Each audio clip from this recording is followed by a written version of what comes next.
பட்டுக்கோட்டை சாலை ஓரம் நெருப்போடு விளையாடும் கலைக்கூடம்.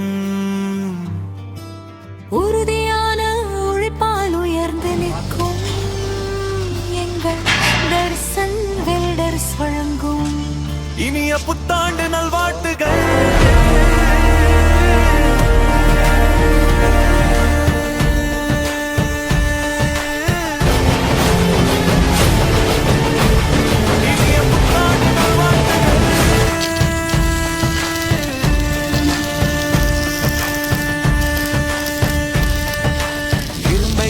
எங்கள் கரங்கள் இதயங்களை இணை கட்டும் இந்த ஆண்டில் வலுவான